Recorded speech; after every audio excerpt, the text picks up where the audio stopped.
राधे राधे।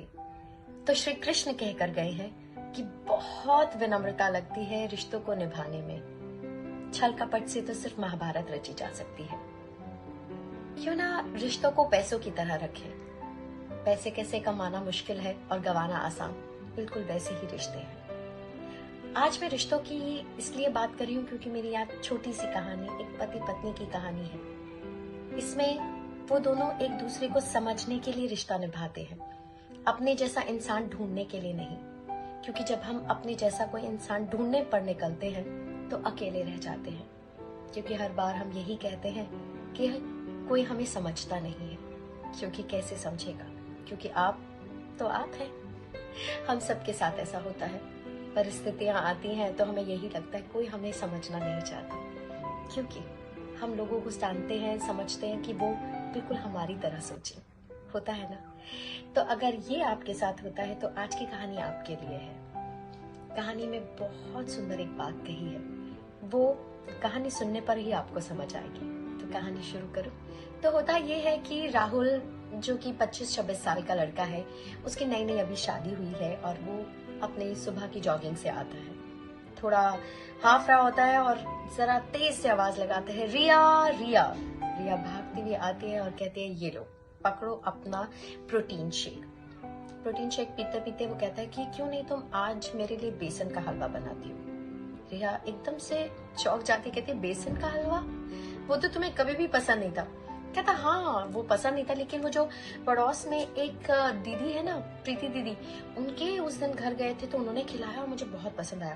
क्यों ना तुम मेरे लिए आज वो बनाओ, मेरा आज बहुत मन है कि तुम मुझे बस वही नाश्ता करो। रिया बड़ी हैरानी से देखती है और कहती है, of course my loving husband, for sure. अब जैसे ही वो बेसन का हलवा चढ़ाती है, उसकी खुशबू पड़ोस में चली जाती है। अब पड़ोस में से जो प्रीति दीदी है वो आती है और खुशबू उनसे रही नहीं जाती। कहती है, अरे वाह, आज बेसन का हलवा? कहते हैं, yes, all thanks to you. Preeti दीदी एकदम हैरान हो जाती है, क्यों रिया, ऐसे क्यों कह रही हो? कहती है, आज सुबह देखो ना, उन्होंने कहा कि आपके घर गए थे और आपके हाथ का वो बेसन का उन्होंने हलवा खाया, तो उन्होंने आज कहा कि आज तुम बना दो, जरा देखो, चख के देखो कि ये बेसन का जो हलवा है वो बिल्कुल वैसा ही है जैसा आपके घर में बना था। प्रीति दीदी जो थी वो बहुत हैरानी से देखते रिया को। कहती, रिया, राहुल तो कभी मेरे घर आया ही नहीं और कभी मेरे घर में बेसन का हलवा बना ही नहीं, उसे कभी मेरे हाथ का नहीं खाया। What are you talking about? और जैसे ही वो बात को कुछ आगे बढ़ाती है तो एकदम से राहुल आ जाता है। राहुल कहता है, अरे वाह, खुशबू तो क्या मजेदार है। और वो वहां प्रीति दीदी को देख के हैरान हो जाता है। वो रिया को देखता है और वो समझ जाता है कि शायद इन दोनों ने एक दूसरे से बात कर ली है।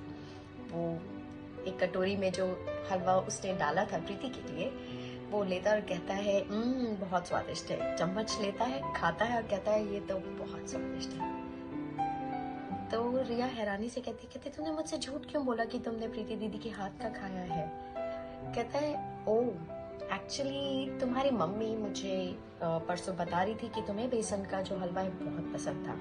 क्योंकि मुझे नहीं पसंद था इसलिए तुमने छोड़ दिया था खाना, और क्योंकि एक जन के लिए क्या बनेगा बेसन का हलवा सोच के तुम कभी बनाती नहीं थी, तो मुझे लगा कि क्यों नहीं मैं तुम्हारी पसंद का कुछ खाऊं। उसकी आंखें नम हो जाती है रिया की और रिया कहती है, पर तुम ये क्यों कर रहे हो मेरे लिए?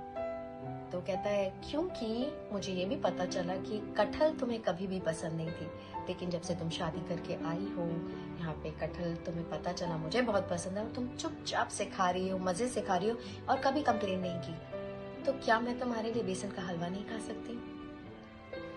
ये बात सुन के दोनों एक दूसरे की तरफ मुस्कुराए। प्रीति दीदी थोड़ी सी ऑकवर्ड हुई और कहती है कि ये हलवा मैं ले जाती हूँ और मैं बहुत बहुत सारा तुम्हें आशीर्वाद देकर जाती हूँ कि तुम दोनों ऐसे ही प्यार से हमेशा एक दूसरे को समझते रहो।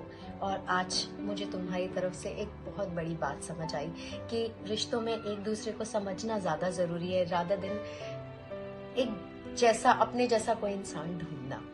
वहां से प्रीति दीदी चली जाती है और दोनों, रिया और राहुल, हग कर देते हैं। छोटी सी कहानी और छोटा सा मतलब सिर्फ यही था, अर्थ सिर्फ यही था कि कैसे राहुल और रिया ने एक दूसरे को एक दूसरे की जो पसंद है उसको अपना लिया, लेकिन वो फर्ज हुआ कि जो हमारे पार्टनर को पसंद है, हमारे साथी को पसंद है, वो भी मेरे लिए इम्पोर्टेंट होना चाहिए।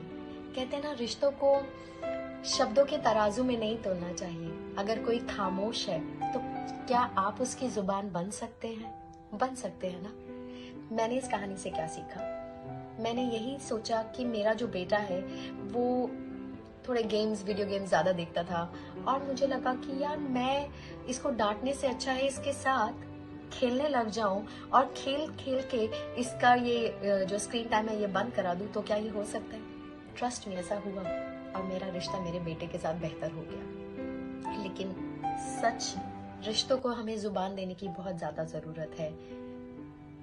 हम जो सोचते हैं उसको वॉइस योर थॉट्स, वो करना बहुत ज्यादा जरूरी है। जब तक आप सामने वाले को बताओगे नहीं कि मुझे क्या पसंद है और क्या नहीं, किसी को कैसे पता लगेगा, है ना।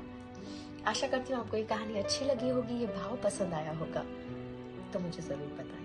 धन्यवाद। जय हिंद।